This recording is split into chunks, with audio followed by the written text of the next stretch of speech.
Imagine waking up one day to find that your name, your home, your family, everything that defined who you are has been taken from you. This was the reality for millions of black people during European colonization and the transatlantic slave trade. Entire communities were uprooted, cultures suppressed, and identities erased, leaving scars that span generations. Families were torn apart, lands confiscated, and a people who once thrived on their own soil were forced into lives of unimaginable hardship and control. But this story is not just about the past, it echoes through time, shaping the very structures of society we see today.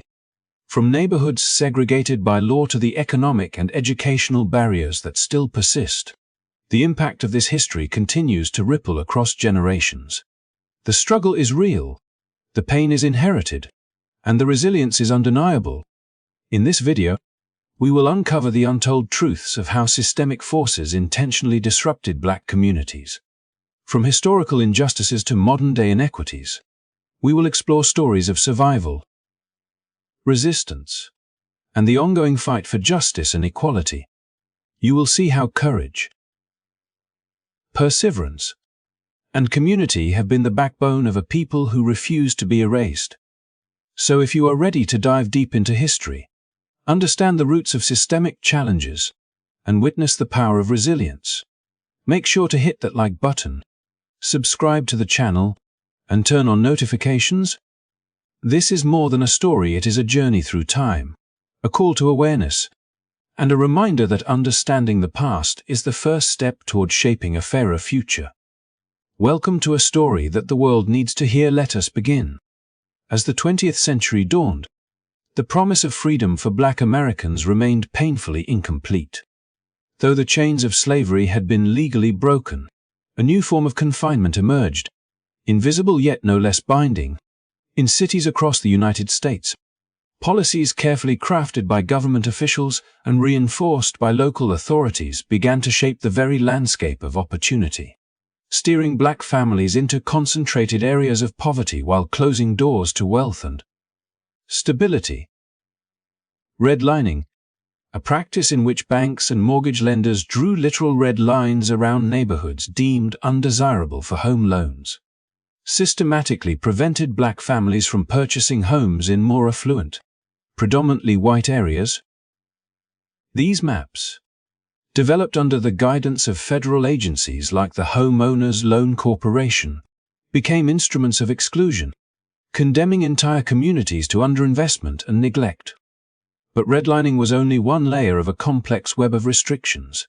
Racially restrictive covenants, legal agreements embedded into property deeds, explicitly prohibited black families from buying or even renting homes in certain neighborhoods.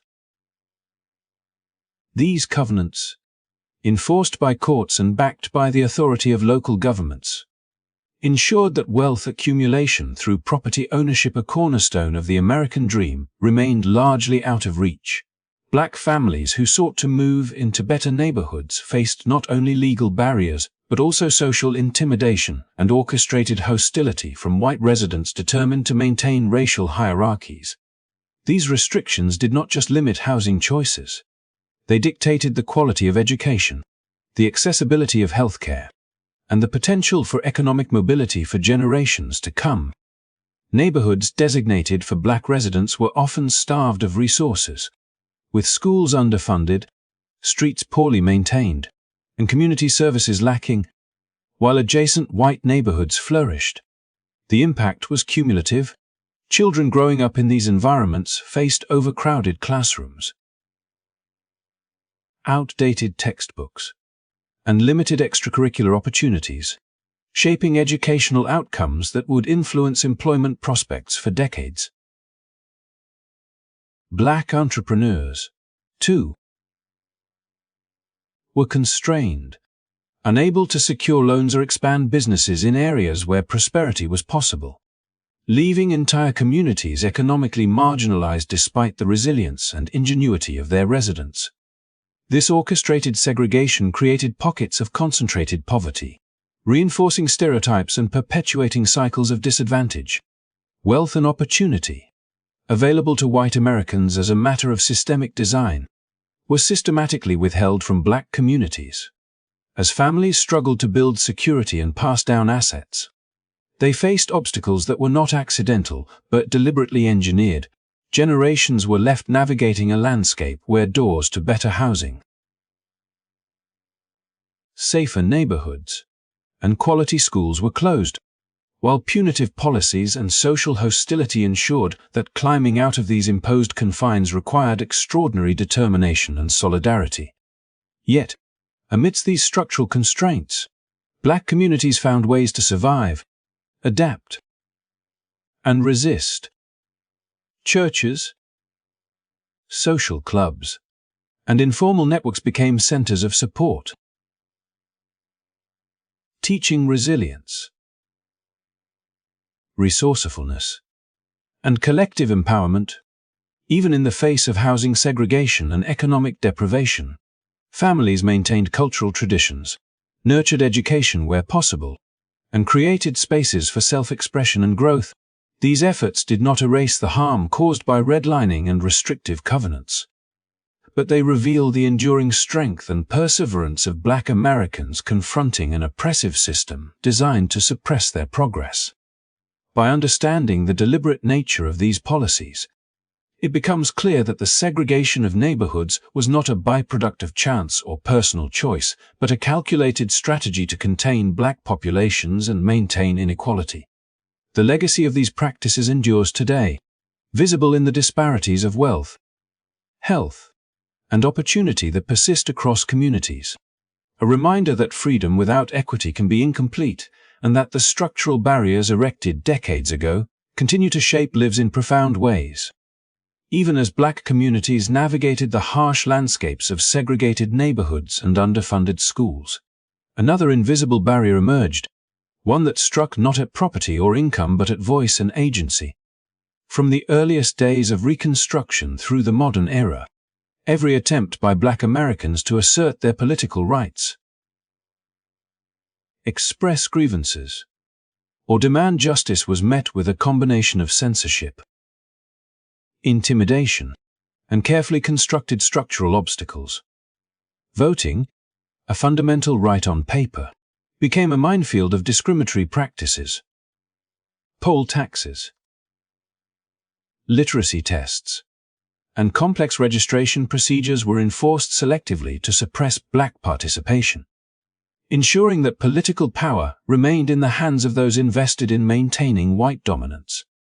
When courageous individuals dared to challenge these systems, the response was often swift and brutal, ranging from public shaming and job termination to threats of violence and, in extreme cases, lynching, sending a chilling message to entire communities that speaking out came at an unthinkable cost. Beyond the ballot box, the act of simply being heard presented its own challenges. Black activists, writers, and leaders faced media gatekeeping that limited their reach, while community organizing was frequently infiltrated or undermined by law enforcement and government agencies. Programs like COINTELPRO, officially aimed at monitoring extremist activity, in practice targeted civil rights organizations and leaders. Planting informants, spreading disinformation, and even facilitating the destruction of lives through arrests or assassinations. Each silenced voice was a calculated effort to fracture collective strength, to instill fear, and to make the struggle for justice appear unattainable. The messages of leaders like Martin Luther King Jr., Fannie Lou Hamer, and countless unsung activists were often distorted or ignored, and the communities they fought for were left to navigate a society that made resistance seem perilous and isolated. Even in more contemporary contexts, the echoes of these suppressive tactics remain. Black protesters advocating for equitable treatment face disproportionate scrutiny, whether through heightened policing, biased social media algorithms, or public narratives that question their motives while amplifying dissenting criticism. Those who use their platforms to expose inequities risk harassment, doxing, or professional repercussions, creating a climate where speaking truth to power requires extraordinary courage. The cumulative effect is not only the limitation of individual voices, but the shaping of public perception, often presenting the struggles of Black communities as isolated incidents rather than systemic issues requiring comprehensive attention. Despite these formidable barriers, Black expression has endured, evolving with each generation. Music, literature, art, and social media have become vehicles for resistance. Documenting experiences, celebrating cultural identity, and mobilizing communities. Each act of expression, whether a protest song, a voter registration drive, or a public speech, serves as both defiance and preservation, keeping alive the narratives that dominant systems have long attempted to suppress.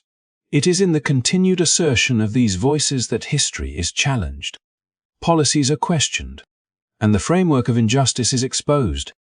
The legacy of silencing may be long, but it has never been absolute, for the persistence of Black expression demonstrates a resilience that no policy, threat, or societal obstacle has been able to fully contain. Even as Black communities endured the suffocating weight of economic exclusion and the systematic silencing of their voices, a relentless force sought to maintain the rigid hierarchy of white supremacy, ensuring that any step toward progress was met with calculated resistance. Following the end of Reconstruction, the promise of equality offered by emancipation and the 13th Amendment was undermined through the establishment of Jim Crow laws, a legal architecture designed to segregate, intimidate, and subjugate. These laws codified racial separation in every aspect of daily life, from schools and transportation to public spaces and voting booths, making the very act of participation in society a fraught and often dangerous endeavor for Black Americans. Segregation was not just a matter of physical distance, but a deliberate strategy to enforce psychological boundaries, to teach generations of Black children that opportunity and respect were privileges denied to them by birth, and to instill a pervasive sense of limitation that extended into the economic and political spheres. Layered upon these legal barriers was the cruel system of convict leasing, practice that effectively returned Black men, women, and even children to conditions resembling slavery. Minor infractions, often the result of biased policing or manufactured charges, could lead to years of forced labor under brutal oversight. Working on plantations, railroads, or industrial sites for little to no pay. The financial incentives for local governments and private contractors ensured that the system remained entrenched, while the physical and psychological toll on Black communities was immeasurable. Families were further destabilized as loved ones were removed. Communities lived under constant threat, and the legacy of trauma deepened, echoing the horrors of slavery even decades after its legal abolition. In addition to these institutionalized methods of control, organized violence served as a constant reminder of the consequences of resistance or perceived transgression. Lynchings, mob attacks, and targeted intimidation created an atmosphere of fear that penetrated every facet of life. Black communities who dared to build businesses, acquire property, or assert their rights faced not only economic retaliation but the very real possibility of physical harm or death. These acts were rarely prosecuted, sending an unmistakable signal that the legal system itself was complicit in enforcing white dominance. The combination of legislative oppression, exploitive labor practices, and extrajudicial violence ensured that progress was slow, precarious, and often met with immediate backlash, shaping a cycle of marginalization that would persist for generations. Yet even under such relentless oppression, Black communities found ways to resist and preserve dignity. Building schools, churches, and mutual aid networks that nurtured resilience, knowledge, and solidarity. Every act of defiance, whether quiet or bold, challenged the narrative imposed by a society structured to limit their freedom and opportunity. The history of Jim Crow, convict leasing, and organized violence is not only a record of cruelty but also a testament to endurance, to the refusal of entire communities to surrender their humanity despite systemic forces arrayed against them. It reveals a sobering truth. Progress for Black Americans has never come without struggle, and the legacies of resistance, courage, and survival continue to inform the fight for equality and justice today. Even as Black communities worked tirelessly to carve out spaces of economic independence and self-sufficiency, forces intent on maintaining white dominance systematically dismantled their efforts, leaving scars that would reverberate for generations. Across the South and into urban centers, Black families who had managed to acquire land, build businesses, or accumulate modest wealth were met with relentless opposition from white elites determined to suppress economic mobility. In rural areas, thriving Black farmers often faced predatory debt schemes, where unscrupulous lenders and neighboring landowners manipulated prices, inflated interest, or seized crops, trapping families in cycles of indebtedness that made true financial independence nearly impossible. Those who sought to challenge these practices risked violent retaliation, ranging from intimidation to organized attacks that could decimate entire communities. In towns and cities, Black-owned businesses were particularly vulnerable. Entrepreneurs who provided essential goods and services to their communities, from grocers to textile merchants, were frequently targeted through boycotts, vandalism, or outright arson. Local authorities, whether through inaction or active collusion, often allowed these attacks to go unpunished, signaling that the protection of Black property was conditional at best. Such acts of destruction were not random.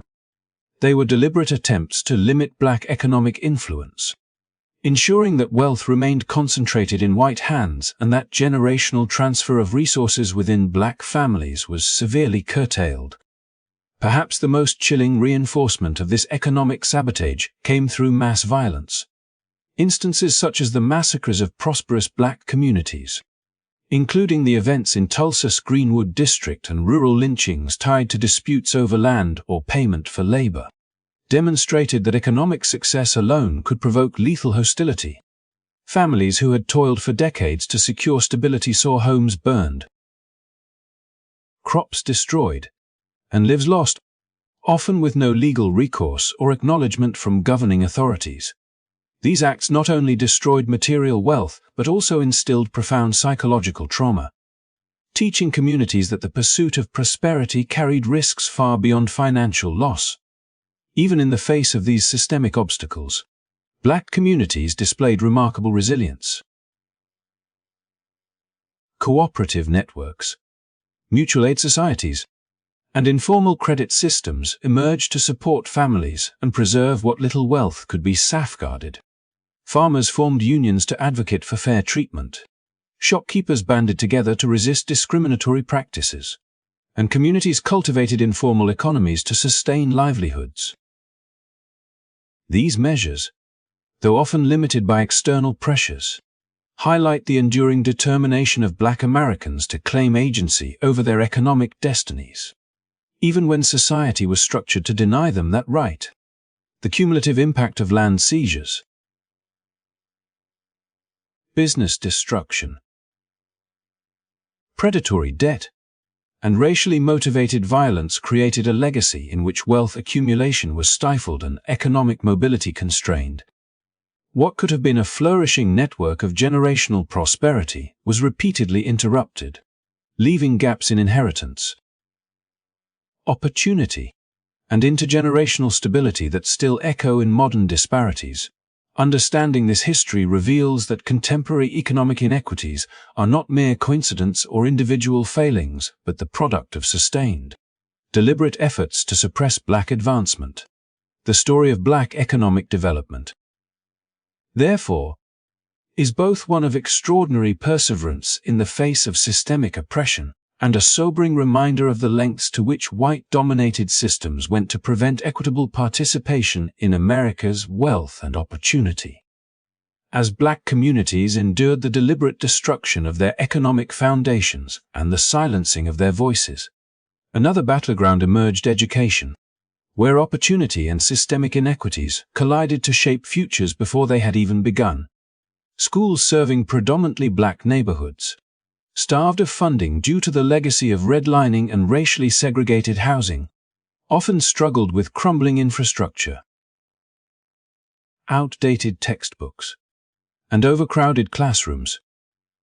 Teachers, despite their dedication, were frequently under-resourced, and students faced limited access to enrichment programs, advanced placement courses, or extracurricular opportunities that could have provided a pathway to upward mobility. The disparities in educational resources were not mere accidents of geography or budget. They were the product of decades of policy decisions that deliberately concentrated poverty and restricted access to quality schooling, reinforcing cycles of disadvantage. Beyond the structural underfunding, disciplinary practices within these schools further impeded Black students' ability to thrive. Data consistently shows that Black students, particularly Black girls, are suspended or expelled at rates far higher than their white peers, often for minor infractions or subjective assessments of behavior. Each suspension represents not just lost classroom time, but an accumulation of setbacks that influence academic performance, self-esteem, and future opportunities. In many, schools became an early intersection with the criminal justice system, where punitive policies and zero-tolerance approaches funneled young Black students into patterns of surveillance, labeling, and marginalization that would follow them into adulthood. These educational inequities are inseparable from the broader context of systemic racial disparities that permeate every aspect of life. The over-policing of Black and brown communities, combined with biased law enforcement practices, disproportionately funnels youth and adults alike into the criminal justice system. Minor offenses, often treated leniently in white neighborhoods, result in arrests, convictions, and incarceration for Black individuals, creating barriers to employment, housing, and civic participation. The resulting cycle where educational disadvantage increases vulnerability to over-policing, and criminal records further limit opportunities, traps generations in a feedback loop of marginalization that mirrors the historical efforts to contain and suppress Black communities. Yet, even amid these formidable challenges, resilience persists. Teachers, community leaders, and parents tirelessly advocate for equitable resources, mentoring programs, and supportive interventions that provide students with tools to navigate these systemic obstacles. Grassroots movements and policy initiatives aim to dismantle school-to-prison pipelines, promote restorative justice in education, and challenge discriminatory disciplinary practices, proving that targeted action can begin to reverse centuries of entrenched inequity. Black students and families continue to pursue excellence despite structural barriers, demonstrating both perseverance and ingenuity in environments often designed to impede their progress. This convergence of underfunded schools, disproportionate disciplinary practices, and overrepresentation in incarceration highlights the interconnectedness of systemic oppression across generations. Education, law enforcement, and social policy are not separate arenas. They are threads in a larger fabric that has historically constrained Black advancement while presenting the illusion of fairness. By tracing these patterns, it becomes clear that disparities in education and criminal justice are neither isolated nor coincidental, but rather the continuation of a long history of intentional suppression. The story of Black students navigating these challenges is one of resilience in the face of structural adversity, a testament to the enduring determination of communities that refuse to let systemic barriers define their potential or their worth. As Black communities navigated centuries of economic suppression, educational inequities, and systemic silencing, another layer of adversity emerged in the realm of health and well-being. where structural barriers often determined life and death outcomes long before individuals ever entered a hospital.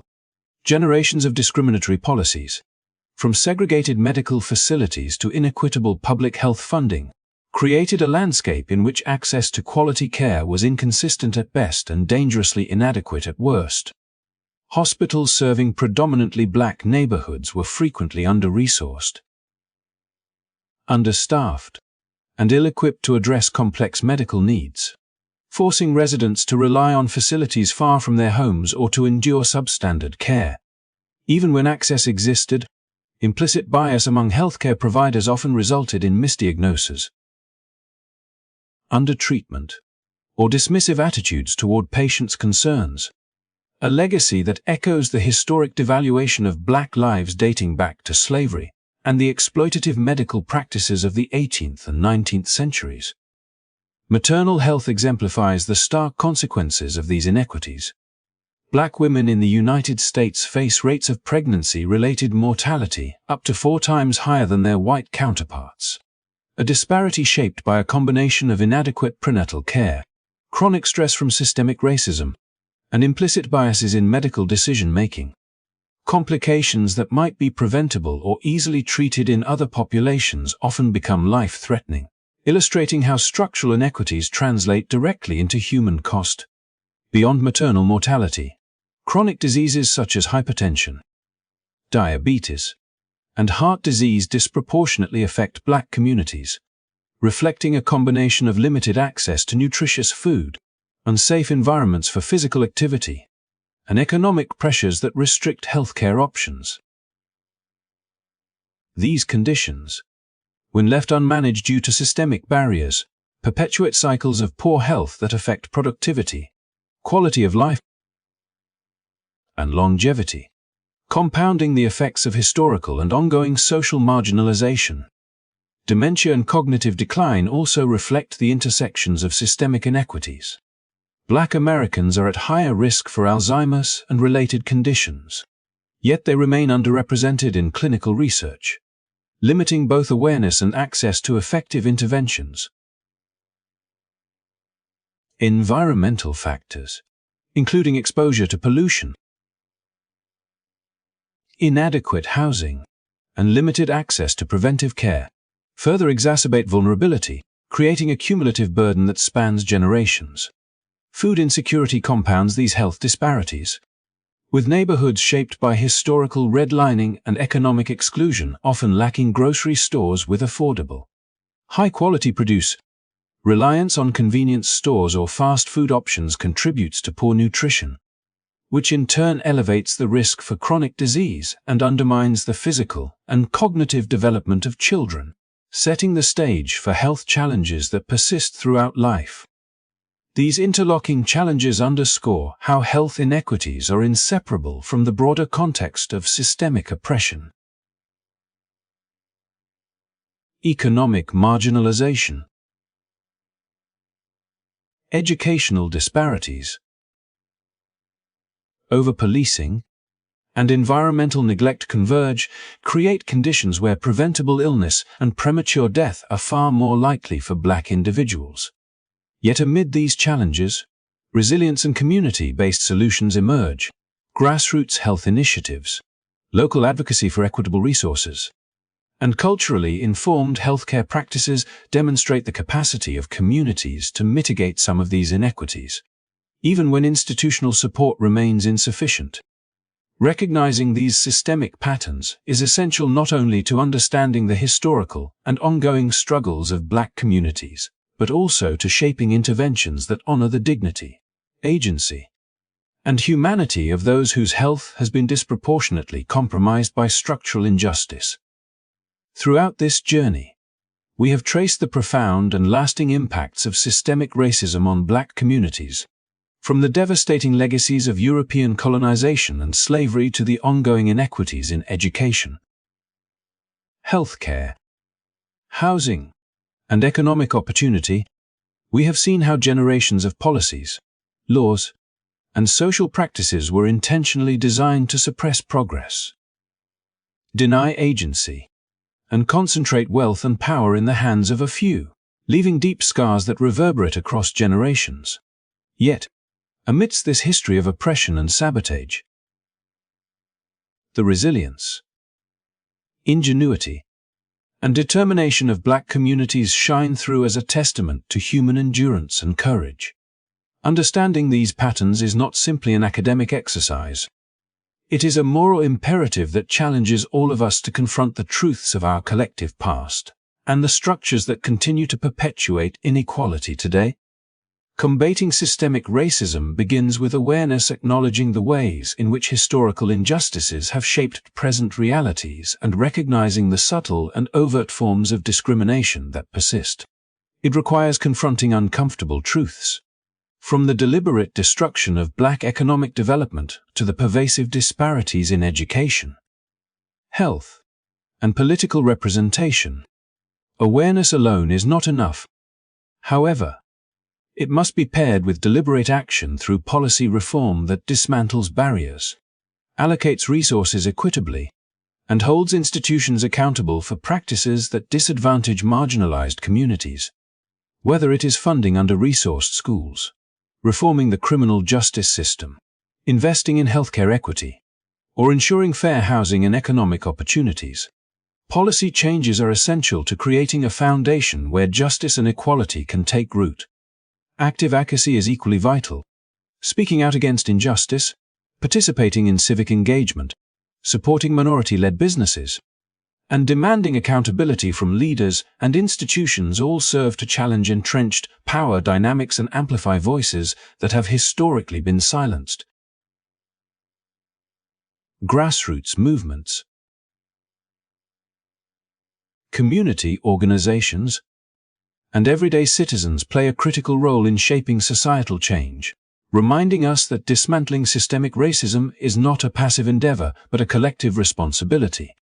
By engaging in advocacy, we help to transform awareness and policy into lived change that touches the lives of individuals and communities. Finally, confronting historical injustices involves acknowledging the generational trauma, economic dispossession, and social marginalization that continue to affect Black communities. True reconciliation and equity demand that we honor this history, learn from it, and take tangible steps to repair the harm done. This may include initiatives like reparative funding, educational programs that accurately reflect history, and sustained investment in the health and prosperity of communities historically denied opportunity. Breaking cycles of disenfranchisement and inequality requires a long-term, multifaceted approach grounded in empathy, accountability, and shared commitment to justice. The path toward dismantling systemic racism is complex and challenging, but every effort matters. Each conversation, each reform, and each act of advocacy contributes to a larger movement toward equity and inclusion. We cannot ignore the past, but we can shape the future, one where opportunity, dignity, and justice are accessible to all. Thank you for joining us in exploring this vital narrative. If this story resonated with you, make sure to like, subscribe, and share so we can continue uncovering truths, amplifying voices, and taking steps together toward a more equitable world.